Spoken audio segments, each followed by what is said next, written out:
فاتحہ. الحمدللہ رب العالمین نعبد و نستعین اهدنا الصراط المستقیم غير المغضوب عليهم ولا الضالين. بسم الله الرحمن الرحيم.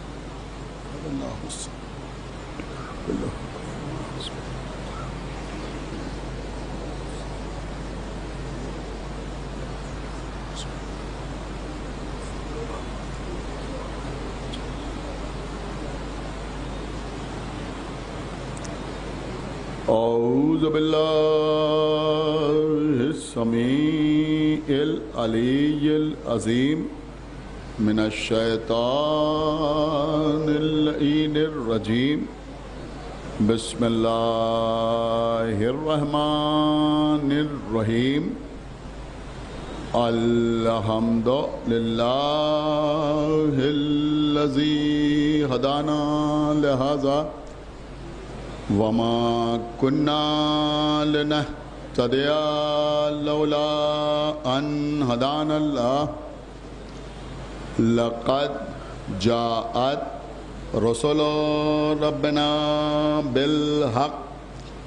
الصلاة والسلام على صاحب الدين والإسلام والحل والحرام والرکن والمقام والصلاة والصیام والسجود والقیام والشریعت والاحکام والحجت والبرہان والمحبت والعرفان والحق والبیان والکتاب والقرآن.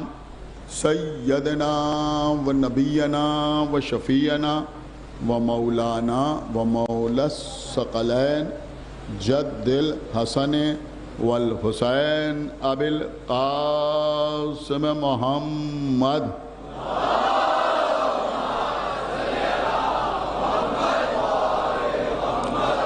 وعلی اہل بیتہ الطیبین الطاہرین المعصومین المظلومین المنتخبین المنتجبین الذین اذہب اللہ عنہم الرجس وطہرہم تطہیرا.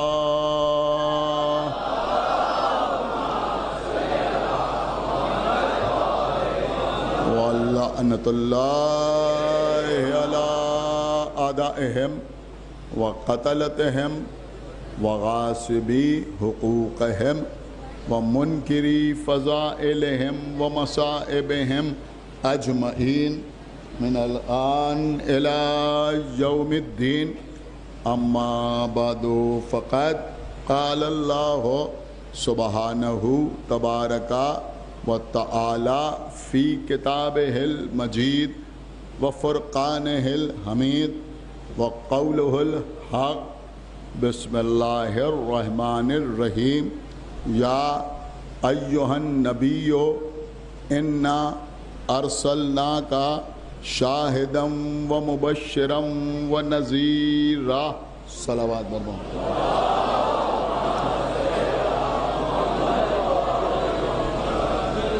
حضرات، یہ سورہ مبارکہ احزاب کی 45ویں آیت ہے، جس کو سرنامہ سخن کے لیے انتخاب کیا ہے. خالق کائنات اپنے حبیب کو، اپنے محبوب کو، طٰہٰ و یاسین کو، مزمل و مدثر کو مخاطب کرتے ہوئے ارشاد فرما رہا ہے کہ ہم نے آپ کو شاہد، گواہی دینے والا، مبشر، بشارت دینے والا،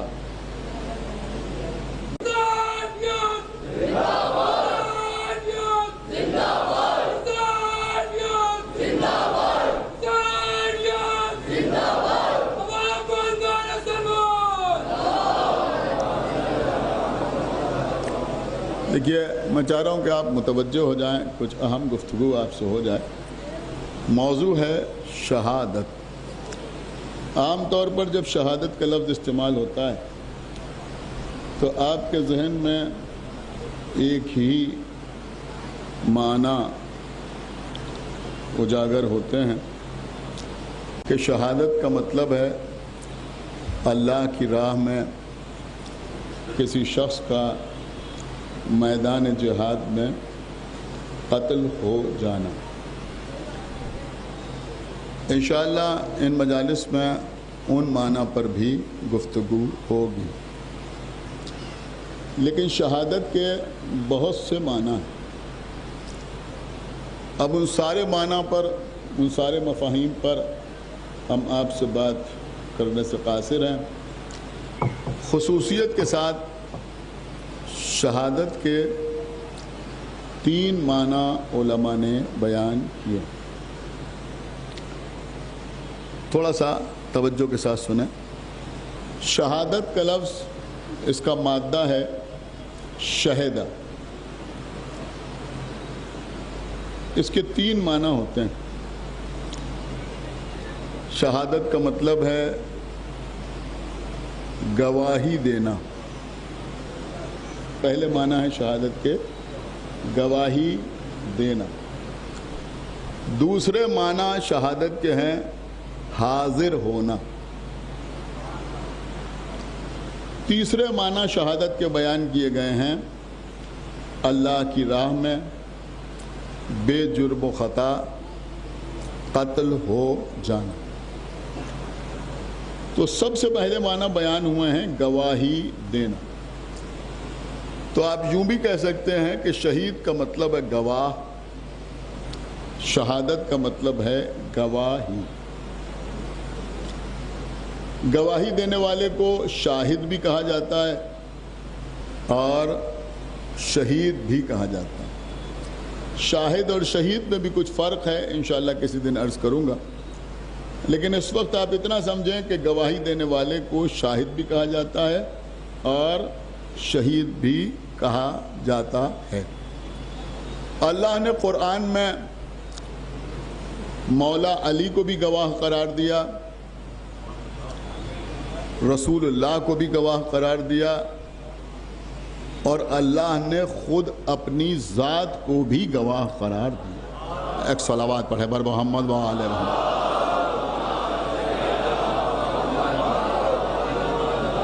تو آئیے آج کی مجلس میں گفتگو اللہ سے شروع کرتے ہیں۔ اللہ سے گفتگو شروع کرتے ہیں۔ ارشاد ہو رہا ہے قرآن مجید میں کہ ان اللہ علی کل شیء شہید، جسے آپ ایک آیت بار بار سنتے ہیں، ان اللہ علی کل شیء قدیر، یا مثلا کہیں کہیں آیا ہے علیم، لیکن یہاں پر کیا آیا ان اللہ علی کل شیء شہید، کہ اللہ ہر شے پر شہید ہے۔ سمجھا؟ اللہ ہر شے پر گواہ ہے، یعنی جہاں جہاں لفظ شے کا اطلاق ہوتا ہے وہاں وہاں اللہ کی گواہی موجود ہے، اللہ کی شہادت موجود ہے۔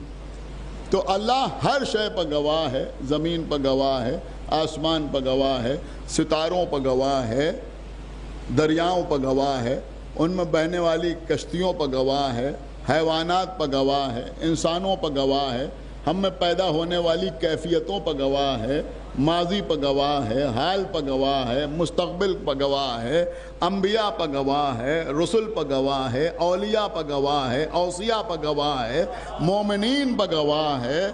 سمجھ رہے ہیں آپ؟ مومنین پر گواہ ہے۔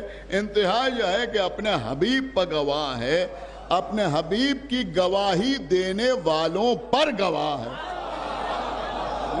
ایک صلوات پڑھے بر محمد و آل محمد۔ وہ ہر شے پر۔ اور عزیزوں ہم بھی کبھی کبھی اللہ کو گواہ بناتے۔ اللہ کو گواہ بنانے کا مطلب آپ سمجھے کیا ہوتا ہے؟ خدا کے لیے آج کی مجلس کو بہت غور سے سنیے گا، بہت سی باتیں آپ کے کام کی ہوں گی۔ یہ جو آپ قسم کھاتے ہیں اللہ کی، اس کا مطلب ہوتا ہے اللہ کو گواہ بنانا۔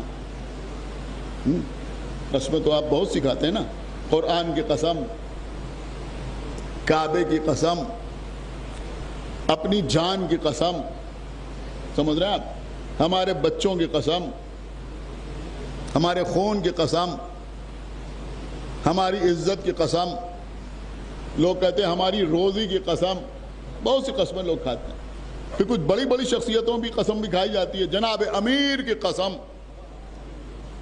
مولا علی کی قسم. تھوڑا سا موضوع خشک ہے، لہذا ایک جملہ عرض کروں کہ قسم کھائی جاتی ہے، اور میں سمجھتا ہوں کہ اس قسم کو لوگ آسانی سے نہیں کھاتے. مولا عباس کی قسم، آسانی سے لوگ قسم نہیں کھاتے.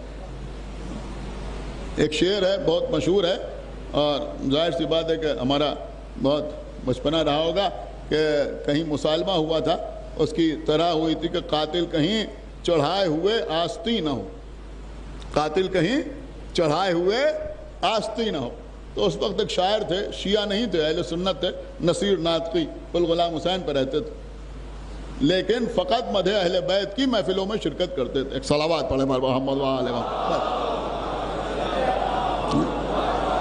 ہم نے اپنی طالب علمی کے زمانے میں ان کو دیکھا بھی ہے اور سنا بھی ہے. تو انہوں نے اس طرح میں ایک شعر کہا تھا جو بہت زیادہ مشہور ہے، لیکن شاید اکثر لوگ شاعر کا نام نہیں جانتے. انہوں نے فرمایا کہ عباس کی وہ جھوٹی قسم کھا کے دیکھ لے. دوسرا مصرع غضب کا رکھ دیا، وہ کہتے ہیں عباس کی وہ جھوٹی قسم کھا کے دیکھ لے، عباس کے جلال کا جس کو یقین ہو.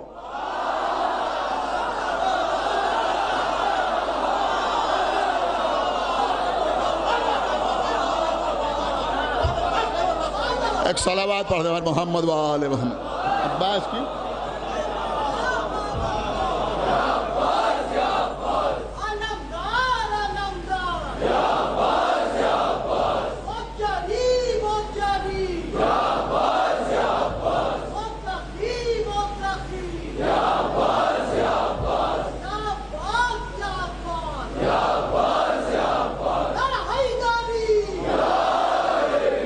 سنیے، دیکھیں قبلہ قسم کا معاملہ بھی بڑا اہم ہے. یہ جو کچھ لوگ قسم کو تکیہ کلام بنا لیتے ہیں، ہر بات میں خدا کی قسم، قرآن کی قسم، استغفر اللہ، خون حسین کی قسم، اللہ کی قسم، یہ طریقہ درست نہیں. معصومین نے اس کی مذمت فرمائی. آپ پری بات سمجھیں، یہ بات بات پر قسمیں کھانا، اس کی معصومین نے مذمت فرمائی. میں بھی آپ کی خدمت میں عرض کروں گا کہ حقیقت میں قسم کا مطلب کیا ہے اور قسم کہتے کسے ہیں. دیکھیں ہمارے علاوہ جو دوسرے فرقے ہیں ان کے یہاں تو مسئلہ یہ ہے کہ وہ کہتے ہیں کہ صاحب غیر اللہ کی قسم جو ہے اگر کھا لی جائے تو انسان مشرک ہو جاتا ہے. لیکن ہمارے یہاں تعظیماً ائمہ طاہرین یا معصومین یا خانہ کعبہ یا قرآن کی قسم کھائی جا سکتی ہے. لیکن قبلہ جو شرعی قسم ہے وہ آپ کو معلوم ہے کیا ہے؟ میں سمجھتا ہوں کہ جو شرعی قسم ہے اس کو تو لوگ قسم ہی نہیں سمجھتے، یوں ہی کہہ دیتے. میں بتاؤں آپ کو شرعی قسم کیا ہے؟ بزرگ مجھ سے بہتر طریقے سے جانتے ہیں، میں صرف ان بچوں کو بتا رہا ہوں، اگر یہ بھی متوجہ نہ ہوں گے تو بات ہی کہنا بیکار. شرعی قسم کیا ہوتی ہے؟ واللہ. میں سمجھتا ہوں کہ لوگ بات بات میں کہتے ہیں واللہ واللہ واللہ. ابھی یہ بھی آپ کی خدمت میں عرض کروں گا. تو یہ جو واللہ ہے یہ کیا ہے؟ یہ ہے شرعی قسم، قسم شرعی. بہت توجہ کے ساتھ سنیے گا. واللہ. دوسری شرعی قسم کیا ہے؟ باللہ. یاد رکھیے گا، واللہ. دوسری شرعی قسم کیا ہے؟ بولو بیٹا. باللہ. تیسری شرعی قسم ہے تاللہ. واللہ، باللہ، تاللہ. سمجھے آپ؟ واللہ، باللہ، تاللہ. یہ تین ہیں شرعی قسمیں. ان قسموں کا مسئلہ یہ ہے کہ اگر اس طرح سے قسم کھا کر کوئی عہد کیا جائے، سنیے اس میں کچھ شرائط بھی ہیں، وہ میں بعد میں آپ کی خدمت میں عرض کروں گا. کوئی عہد کیا جائے، کوئی بات کہی جائے، واللہ اگر ایسا ہو گیا تو میں ایسا کروں گا، باللہ میں اس شخص کو اتنے روپے دوں گا، تاللہ میں اپنی زمین اپنے اس بیٹے کے حوالے کروں گا. اگر شرعی قسم کھا کے کوئی بات اس طرح سے کہی جائے اور پھر انسان اس قسم کو توڑ دے تو اس پر کفارہ واجب ہوتا ہے. ایک صلوات پڑھ دے بر محمد و آل محمد. سن لیجئے میری بات، سمجھ رہے ہیں آپ؟ اس پر کفارہ واجب ہوتا ہے. آپ جانتے ہیں وہ کفارہ کیا ہے؟ اور باقاعدہ ایسا کفارہ واجب ہوتا ہے. کچھ معاملات ایسے ہیں کہ جہاں کفارہ ہوتا ہے لیکن کفارے کو معین اور متعین نہیں کیا جاتا، جو چاہے وہ آپ نے کفارے میں دے دیا، 10 روپے 20 روپے 30 روپے آپ نے کفارے میں دے دی. لیکن بعض معاملات ایسے ہوتے ہیں جہاں کفارے کا تعین ہوتا ہے کہ آپ کو یہی کرنا ہے. مثلا حج میں جو کفارے واجب ہوتے ہیں، آپ کو ایک بھیڑ یا ایک بکرا یا یہ یا وہ یا اونٹ، اس طرح کے کفارے ہوتے ہیں. اسی طرح سے یہاں بھی کفارے جو ہیں وہ باقاعدہ مقرر. اگر کوئی شرعی قسم کھاتا ہے اور اس کے بعد اس قسم کو توڑتا ہے تو اس کے لیے کفارہ آپ کو معلوم ہے کیا ہے؟ یا تو 10 مسکینوں کو کھانا کھلائے، اور کھانا بھی یوں ہی نہیں کہ چٹنی روٹی کھلا دی.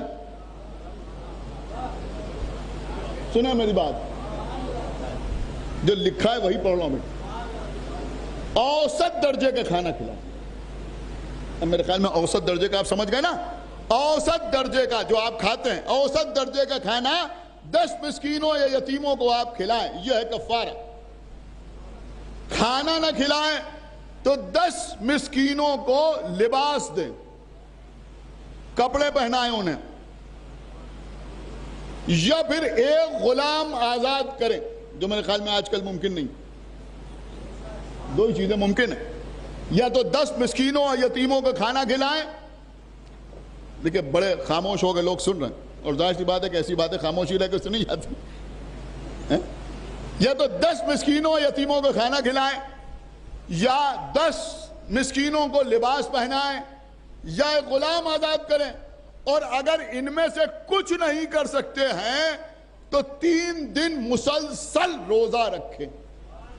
ایک صلوات پڑھے بر محمد و آل محمد.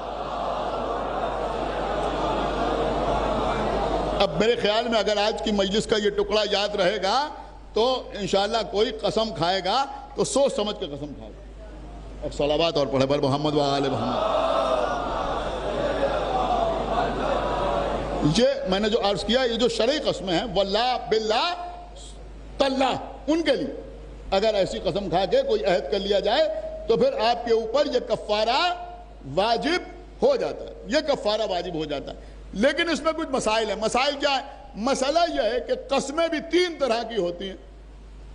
کچھ غیر ارادی قسمیں ہوتی ہیں، جیسا کہ میں نے آپ کی خدمت میں عرض کیا کہ منع تو کیا گیا ہے، لیکن جیسے غیر ارادی طور پر لوگ کہتے ہیں واللہ واللہ واللہ، تو یہ قسم منعقد نہیں ہوتی. اس قسم کی کوئی حیثیت نہیں ہوتی.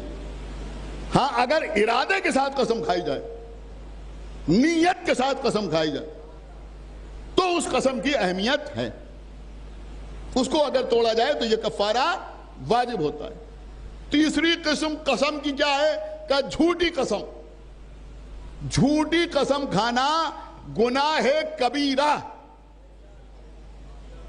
اور ایسا گناہ ہے کہ جس کا ازالہ کفارے سے بھی نہیں ہوتا. ایک صلوات پڑھے بر محمد و آل. جھوٹی قسم کا یعنی کچھ مسئلہ ایسا تھا، آپ نے جھوٹی قسم کھا لی تو یہ نہیں کہ آپ نے کفارہ دے دیا اور آپ کا گناہ ختم ہو گیا. نہیں، گناہ ختم نہیں ہوا. اب اگر ایسا کچھ ہو گیا ہے تو اس کا ایک ہی راستہ ہے، توبہ. اب اللہ کو اختیار ہے کہ وہ توبہ کو قبول کرے یا قبول نہ کرے. لیکن اگر کوئی شخص غصے کے عالم میں قسم کھا لے، غصہ آ گیا اور قسم کھا لی، تو وہ بھی قسم نہیں ہوتی. خدا کے لیے بیدار ہوئیے، وہ بھی قسم نہیں ہوتی. آپ بہت خاموشی سے سن رہے ہیں، کچھ نہ کچھ تو ایسا کہنا ہے کہ آپ کی خاموشی ٹوٹ جائے کہ بھائی ہماری فقہ وہ ہے کہ جہاں غصے کے عالم میں نہ قسم ہوتی ہے نہ طلاق ہوتی ہے.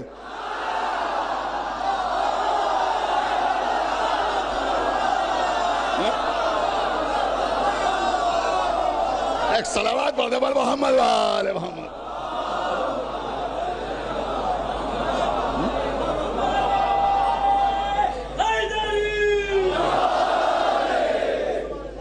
دیکھیں آج کل کچھ لوگوں کو متع پر اعتراض کرنے کا مرض ہو گیا ہے. ہمارے بڑے بھائی مولانا علی متقی زیدی صاحب قبلہ نے ایک مجلس میں بڑا خوبصورت جواب دیا. کہا لوگ کہتے ہیں شیعوں میں متع ہوتا ہے, یہ متع کیا ہے, متع کیا ہے, متع کیا ہے. انہوں نے کہا امام متع کچھ بھی ہو مگر تمہارے نکاح سے مضبوط ہے.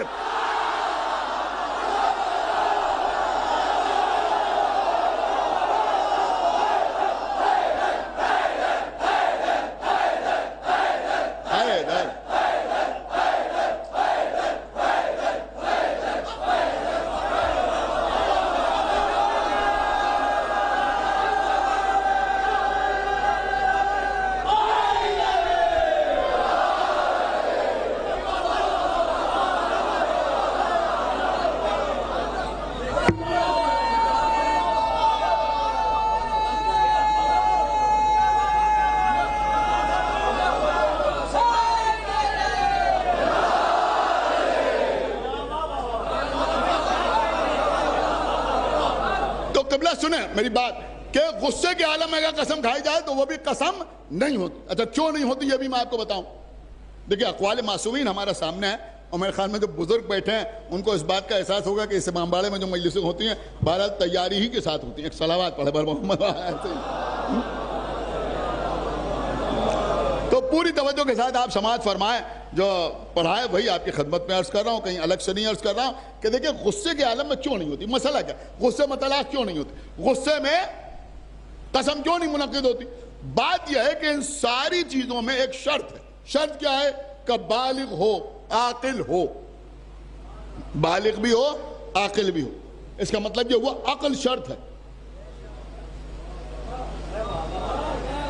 آپ نے غور نہیں کیا, عقل جو ہے شرط ہے. اگر دیوانہ قسم کھا رہا ہے تو اس کی کوئی حیثیت نہیں ہے. پاگل آدمی قسم کھا رہا ہے تو اس کی کوئی حیثیت نہیں ہے. آپ کو پتا ہے یہ جو لوگ بہت آرام سے کہتے ہیں کہ ہمیں غصہ بہت جلدی آ جاتا ہے, اس کا مطلب آپ کو پتا ہے کیا ہوا.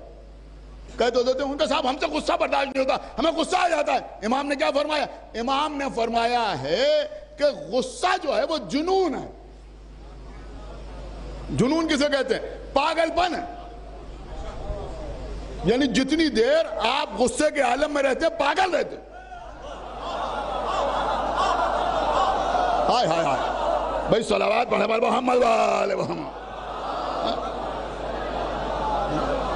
اسی لیے پڑھے لکھے علماء یا سمجھدار شعراء ائمہ معصومین کے لیے جلال کا لفظ استعمال کرتے ہیں, غصے کا لفظ استعمال نہیں کرتے. اس لیے غصہ کیا ہے کہ یہ پاگل پن ہے, یہ جنون ہے. اور امام نے اس کی دلیل بھی دی ہے. دیکھیں آپ میری طرف متوجہ ہیں. امام نے فرمایا ہے کہ غصہ جو ہے یہ جنون ہے. اس کی دلیل یہ ہے کہ جو سمجھدار آدمی ہوتا ہے جب غصہ اس کا اتر جاتا ہے تو اسے پچھتاوا ہوتا ہے. یعنی غصے میں جو کام کیا ہے اس کے لیے پچھتاوا ہوتا ہے کہ مجھے غصہ کیوں آ گیا. یہ پچھتاوا بتاتا ہے کہ یہ غصہ جو ہے جنون ہے. پھر امام نے فرمایا کہ اگر غصے کے بعد کسی کو پچھتاوا نہ ہو تو یہ سمجھو کہ اس کا جنون مستقل ہے. آپ نے غور نہیں کیا. یعنی اگر کوئی کہا کہ صاحب مجھے غصہ آتا ہے لیکن بعد میں پچھتاوا نہیں ہوتا تو یہ سمجھئے کہ یہ پرماننٹ پاگل ہے.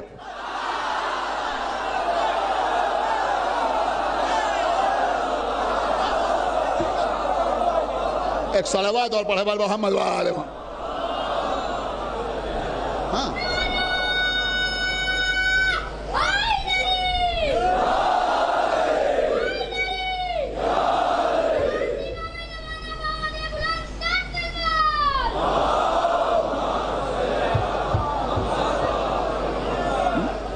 سمجھ رہے ہیں آپ. اس کا مطلب یہ ہوا کہ یہ پرماننٹ پاگل ہو گئے. یہ میں نہیں کہہ رہا ہوں, مولا فرما رہے ہیں. تو غصے کے عالم میں قسم کھائی جائے تو وہ قسم نہیں ہوتی. تو آپ نے سن لیا نا کہ قسم کھانے میں احتیاط سے کام لینا ضروری ہے. اب عزیزوں ہم جو قسم کھاتے ہیں، ہم نے کہا اللہ کی قسم، اس کا مطلب کیا ہوا کہ ہم اللہ کو گواہ بنا رہے ہیں کہ اس بات پر میرا اللہ گواہ ہے. سمجھے آپ؟ ہم نے کہا واللہ ہم امام باڑہ باقر میں مجلس میں فضائل اہل بیت ہی بیان کریں گے. تو مطلب یہ ہوا کہ ہم اللہ کو گواہ بنا رہے ہیں. سمجھ رہے ہیں؟ اسی لیے خداوند عالم قرآن مجید میں کہہ رہا ہے کہ ان اللہ علی کل شیء شہید، اللہ جو ہے وہ ہر شے پر گواہ ہے. اب سنیے قبلہ، کبھی کبھی اللہ بھی گواہ بناتا ہے. سنیں یہ مجمع، کبھی کبھی اللہ بھی گواہ بناتا ہے. اللہ کیسے گواہ بناتا ہے؟ ماشاءاللہ دیکھیں، کل میں نے اسی لیے زور دیا تھا کہ آپ قرآن ضرور پڑھیے، قرآن ضرور پڑھیے، ضرور پڑھیے. تو بہت سی چیزیں آپ کی سمجھ میں آئیں. آپ قرآن پڑھتے ہیں، اس میں اللہ نے تمام قسمیں کھائی ہیں. والشمس، سورج کی قسم، والقمر، چاند کی قسم، والارض، زمین کی قسم، والسماء، سب سنیے نا، آسمان کی قسم، والنجم، ستارے کی قسم، واللیل، رات کی قسم، والضحیٰ، دن کی قسم، والتین، انجیر کی قسم، والزیتون، زیتون کی قسم. تو اللہ نے قرآن میں بہت سی قسمیں کھائیں. یہ اللہ کے قسم کھانے کا مطلب کیا ہے؟ تو مفسرین نے بتایا کہ اللہ کے قسم کھانے کا مطلب یہ ہے کہ اللہ اس بات پر ان چیزوں کو گواہ بنا رہا ہے جن کی قسم کھا رہا ہے. اگر وہ کہہ رہا ہے والعصر ان الانسان لفی خسر، دیکھیں خدا کے لیے سمجھیں، پڑھے لکھے لوگ یہاں بیٹھے ہوئے ہیں، والعصر ان الانسان لفی خسر، عصر کی قسم، سارے انسان گھاٹے میں ہیں. تو عصر کا مطلب ہوا زمانہ، یعنی زمانہ اس بات پر گواہ ہے کہ سارے انسان خسارے میں ہیں. والشمس، سورج کی قسم، اللہ سورج کو گواہ بنا رہا ہے. والقمر، چاند کی قسم، اللہ چاند کو گواہ بنا رہا ہے. واللیل، رات کی قسم، اللہ رات کو گواہ بنا رہا ہے. والیوم، دن کی قسم، اللہ دن کو گواہ بنا رہا ہے. والتین والزیتون، اللہ تین اور زیتون کو گواہ بنا رہا ہے. اب میرے خیال میں یہ بات تو آپ جانتے ہیں کہ اللہ کسی مسئلے میں اسی کو گواہ بنائے گا جو اس مسئلے کے رونما ہونے سے پہلے سے موجود ہو. کیا سنا اس مجمع نے؟ اللہ جانے آپ کہاں پہنچ گئے. میں کیا عرض کر رہا ہوں، جو اس سے پہلے سے موجود ہو. اب اللہ کہہ رہا والعصر ان الانسان لفی خسر، عصر کی قسم، سارے انسان خسارے میں ہیں. تو زمانہ پہلے سے ہے، وقت پہلے سے ہے، عصر پہلے سے ہے، انسان بعد میں ہے. تبھی تو اللہ زمانے کو گواہ بنا رہا ہے کہ عصر کی قسم، سارے انسان خسارے میں ہیں. بس میں نے مختصر کیا بات کو. جس اللہ نے سورج کی قسم کھائی، چاند کی قسم کھائی، ستارے کی قسم کھائی، آسمان کی قسم کھائی، تینوں زیتون کی قسم کھائی. الحمدللہ آپ حدیث قصہ پڑھتے ہیں، لیکن جب آل محمد کا مسئلہ آیا تو اپنے فرشتوں کے سامنے اللہ نے نہ سورج کی قسم کھائی، سنا آپ نے، نہ چاند کی قسم کھائی، نہ ستاروں کی قسم کھائی، نہ زمین کی قسم کھائی، نہ آسمان کی قسم کھائی. پھر اللہ نے قسم کیا کھائی؟ اعلموا یا ملائکتی و یا سکانہ سماواتی و عزتی و جلالی. یعنی اللہ کہہ رہا اے میرے آسمان کے رہنے والوں، اے میرے ملائکہ، میں زمین کی نہیں، آسمان کی نہیں، سورج کی نہیں، چاند کی نہیں، زمانے کی نہیں، اس لیے کہ یہ سب آل محمد کے بعد پیدا ہوئے ہیں. میں اپنی عزت کی قسم کھا رہا.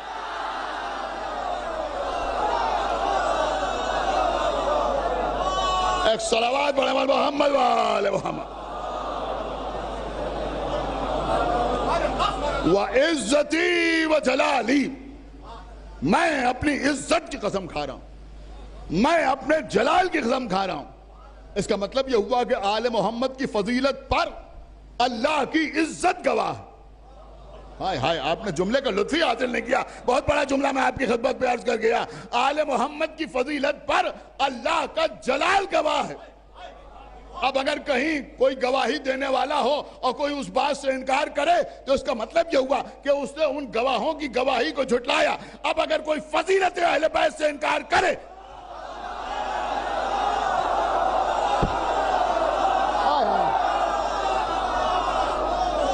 اب اگر کوئی اہل بیت کی ولایت سے، ان کی طہارت سے، ان کی سخاوت سے، ان کی شجاعت سے، ان کی عظمت سے انکار کرے تو یہ سمجھئے کہ وہ اہل بیت کی فضیلت سے انکار نہیں کر رہا ہے بلکہ اللہ کی عزت و جلال کو جھٹلا رہا ہے.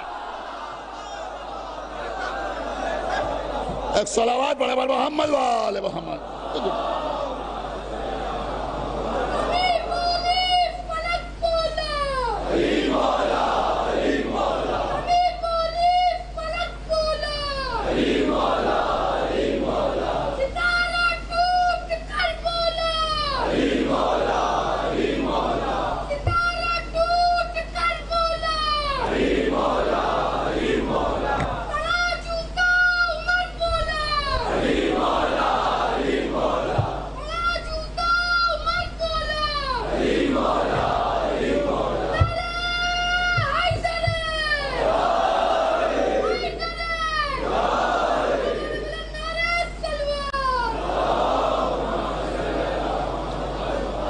میرے خیال میں آج بچوں کے لیے شہادت کا ایک چھوٹا سا کانسیپٹ جو تھا وہ کلیئر ہوا کہ شہادت کا مطلب گواہی. شہادت کا مطلب گواہی. انہی معنی میں اللہ بھی شہید ہے. انہی معنی میں اللہ بھی شہید. بار بار اللہ نے وَكَفَى بِاللَّهِ شَهِيدًا. شہادت کے لیے اللہ کافی ہے. پھر انشاءاللہ کل یا پرسوں اسی موضوع کو آگے بڑھایا جائے گا کہ بس شہادت کے لیے اللہ کافی. وہ شہید ہے، گواہ ہے. کس پر گواہ؟ ہم پر گواہ، ہمارے اعمال پر گواہ، ساری کائنات پر گواہ ہے. بس قبلہ بات تمام ہو گئی. اللہ بھی گواہ، اللہ کا رسول بھی گواہ اور اہل بیت بھی گواہ. آپ مجلس امام حسین میں آئیے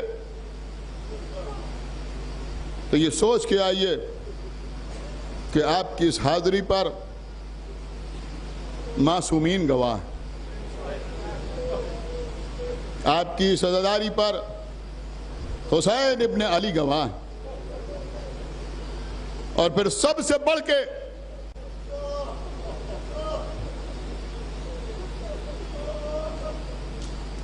حسین کی وہ دکھیا ماں گواہ ہے جس کی گواہی کو ظالم کے دربار میں نہ مانا گیا. اور بی بی بغیر اپنا حق لیے ہوئے روتی ہوئی واپس آئیں.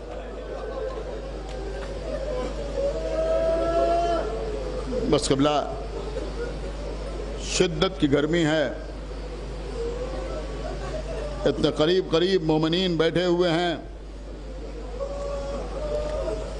یہ صرف مظلوم کا غم ہے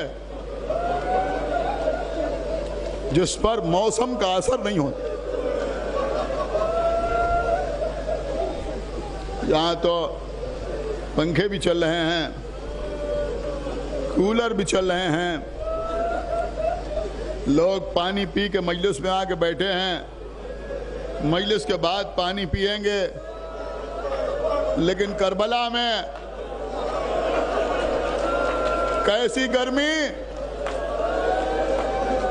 میر انیس فرماتے ہیں آب خنک کو خلق ترستی تھی خاک پر، گویا فلک سے آگ برستی.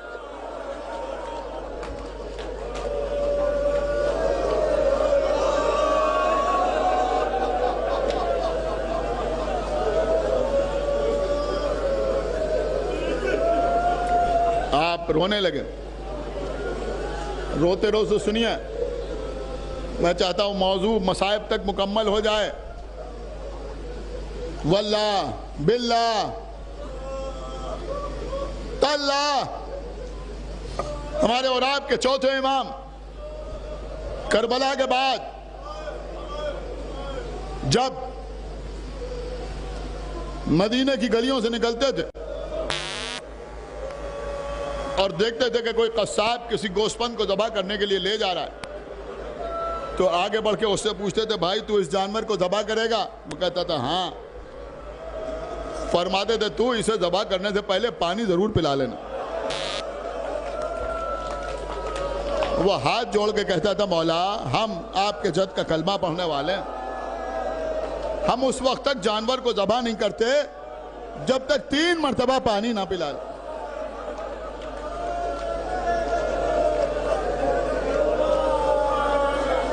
امام کربلا کا رخ کرتے تھے اور فرماتے تھے بابا آج مسلمان جانور کو ذبح کرنے سے پہلے پانی پلاتا ہے، پھر 3 یہی شرعی قسمیں کہتے تھے امام، واللہ باللہ ثم تاللہ قتل ابی عطشان۔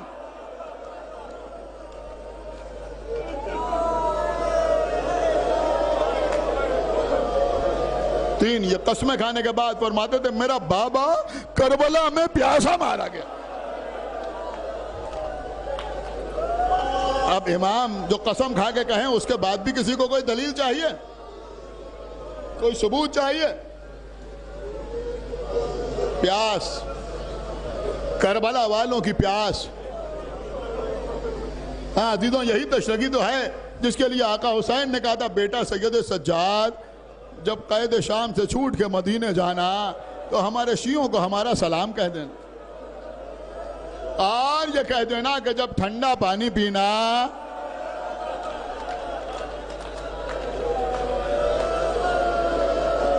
تو ہماری پیاس کو یاد کر لینا۔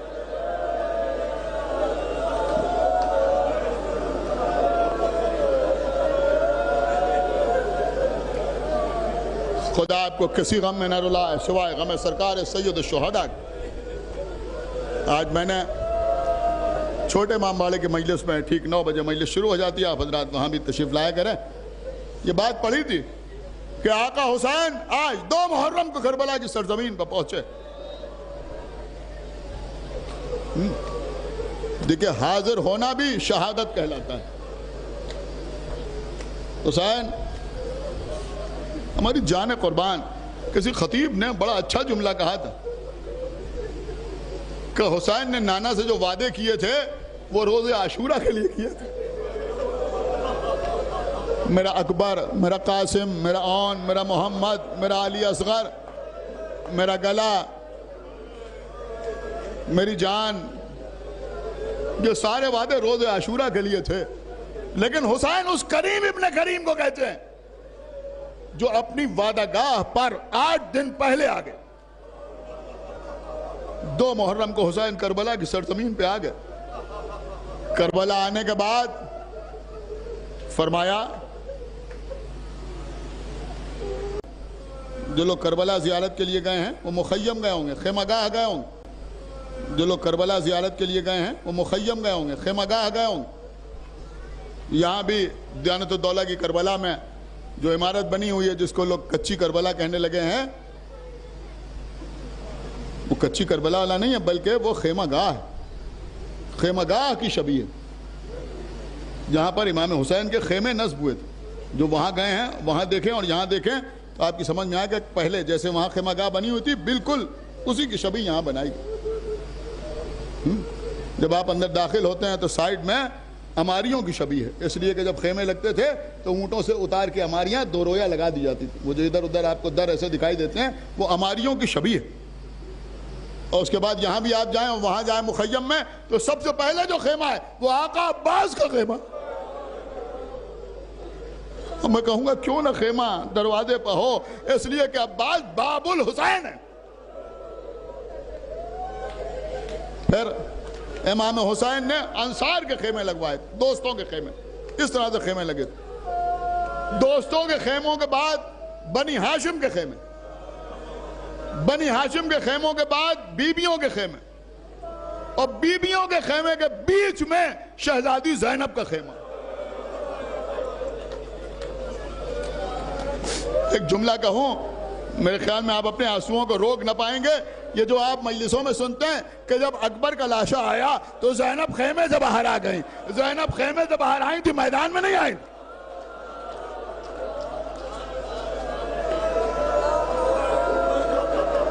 بنی ہاشم کے خیمے پردہ کیے ہوئے تھے، اس کے باہر انصار کے خیمے پردہ کیے ہوئے تھے۔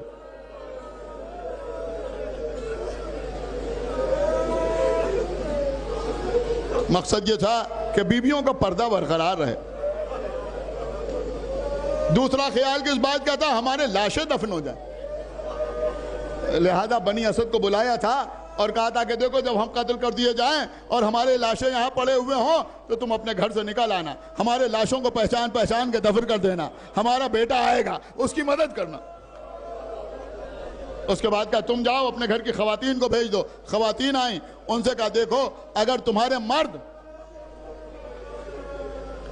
ہمیں دفن کرنے کے لیے نہ آئے تو تم گھر سے باہر آ جانا، اور ان کو ہمت دلا کے بھیجنا کہ تمہیں کیا ہو گیا ہے، فرزند رسول کا جنازہ بے گور و کفن پڑا ہوا ہے، تم گھر میں بیٹھے ہو۔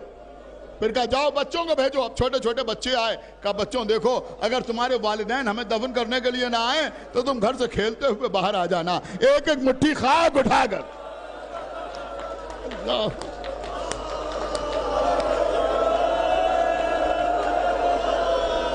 ہماری لاشوں پہ ڈال دینا۔ تیسرا خیال کس بات کا تھا؟ بس مجلس تمام ہو گئی۔ آج وکٹوریا اسٹریٹ پر کوئی گن نہیں سکتا کتنی سبیلیں لگی ہوئی۔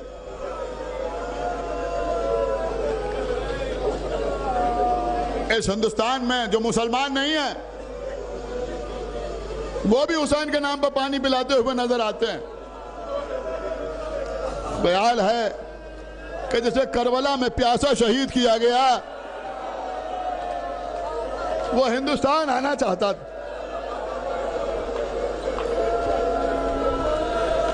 اربعین میں کربلا جائیے،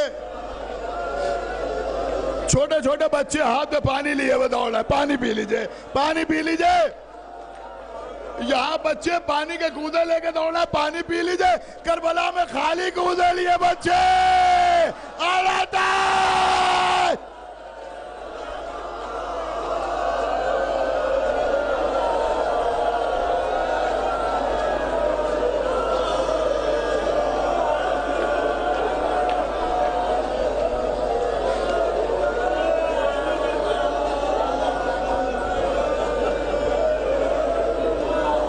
اس امام باڑے میں مصائب سننے آتے ہیں، رو لیجئے قبلہ، جی بھر کے رو لیجئے۔ خدا آپ کو سلامت رکھے، بی بی زہرا آپ کو اس کا اجر عطا فرمائے، دریا کے کنارے خیمے لگوائے، پانی کی کمی نہ ہونے پائے۔ ہمارے بزرگ جناب اعلیٰ حضرت صاحب کا حکم ہے، مصائب کا یہ گوشہ آپ کی خدمت میں عرض کریں، خداوند عالم ان کو بھی سلامت رکھے، خدمت عزا میں ان کی توفیقات میں اضافہ فرمائے۔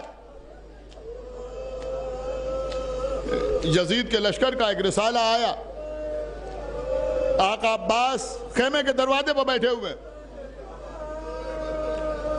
شبیہ پیغمبر شہزادے علی اکبر کچھ فاصلے پر کھڑے ہوئے۔ آنے والے سردار رسالہ نے شہزادے علی اکبر سے آگے کہا علی اکبر حسین کے خیمے دریا کے کنارے سے ہٹا لو۔ کیوں؟ کہ یہاں یزید کے خیمے لگیں گے، حسین کے خیمے ہٹا لو۔ شہزادے کا ہاتھ تلوار کے قبضے پر پہنچا، تمہاری مجال کہ میرے بابا کے خیمے دریا کے کنارے سے ہٹا دو۔ دور بیٹھے ہوئے آقا عباس یہ منظر دیکھ رہے تھے، دوڑتے ہوئے آئے، بھتیجے کے سینے پر ہاتھ رکھا، میرے لال جب تک میں زندہ ہوں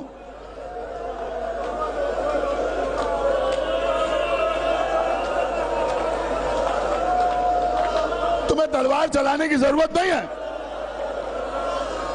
علی اکبر چچا کے احترام میں کچھ پیچھے ہٹے، آقا عباس آگے بڑھے، کیا کہتے ہو؟ انہوں نے کہا حسین کے خیمے دریا کے کنارے سے ہٹا لو۔ خدا سلامت رکھے رونے والوں کو۔ آقا حسین کے خیمے تم ہٹاؤ گے؟ آواز بلند ہوئی، حسین نے خیمے میں یہ آواز سنی، وہ ولید کا دربار تھا، جہاں حسین کی آواز بلند ہوئی تو عباس دربار میں داخل ہوئے، یہاں عباس کی آواز بلند ہوئی، حسین خیمے سے باہر آ گئے۔